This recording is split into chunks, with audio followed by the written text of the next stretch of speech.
Alors, j'ai écrit récemment sur l'histoire des associations astrologiques sur notre site Nofim, N-O-F-I-M, un blog que je vous recommande vivement. Il y a énormément d'articles là-dessus qui peuvent vous intéresser.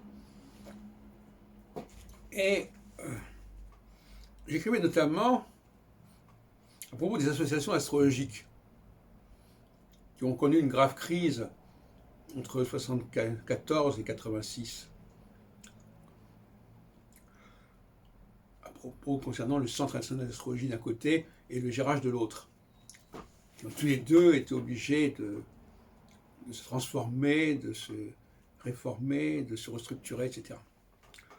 En réalité, on a dans le milieu astrologique les mêmes phénomènes qu'aujourd'hui entre le mondialisme, le fédéralisme et le nationalisme.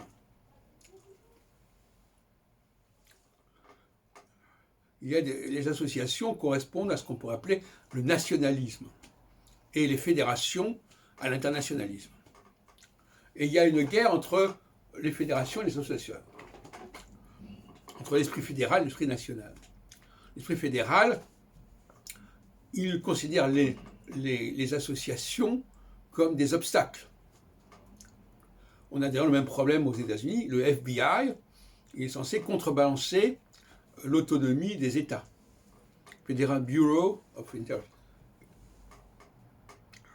Et FBI, s'il vous plaît, of Investigations. Et donc,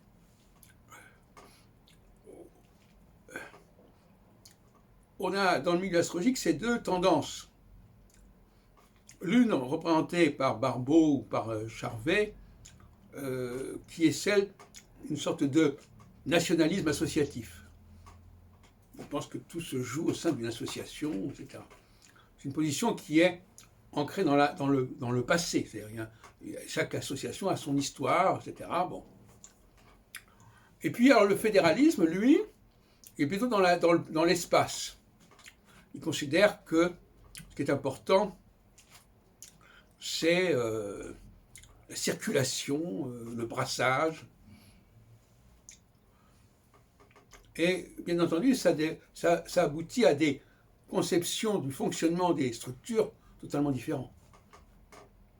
Dans une association, il y a un conseil d'administration, il y a un président élu qui a un mandat, etc., etc. Et dans une fédération, ce n'est pas comme ça que ça se passe. Dans une fédération, il y a un mentor, en quelque sorte. Comme si on prend la fédération des astrologues scientifiques avant la guerre, elle était présidée par Korsch, mais Korsch avait une influence morale avant tout. Ce n'était pas forcément juridique. Et bien dans une fédération, c'est pareil. L'influence est morale.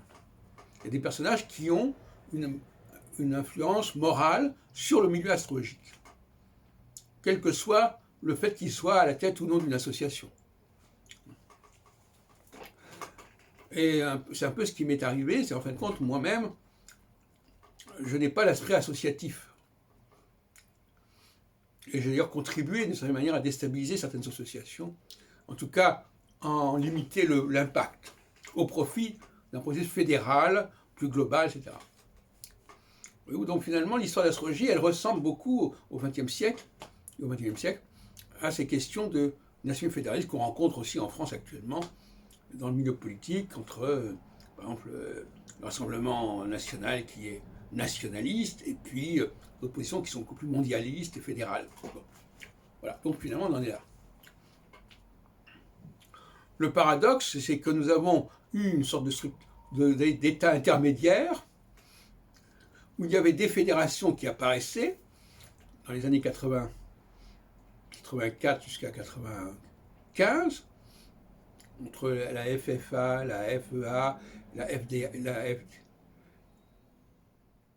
Fédération des astrologues de France, la FDAF, et qui n'étaient pas encore complètement des fédérations, en fin de compte.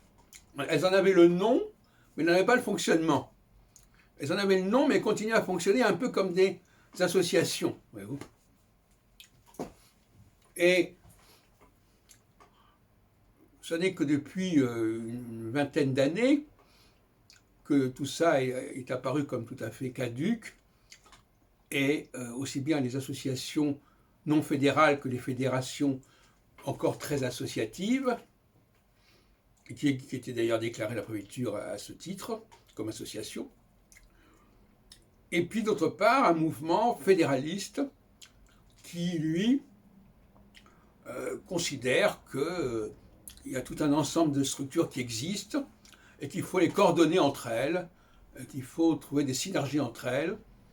Et on n'est plus dans le domaine de l'association avec son président élu, etc. On est dans une autre démarche, c'est ça que je voulais faire comprendre.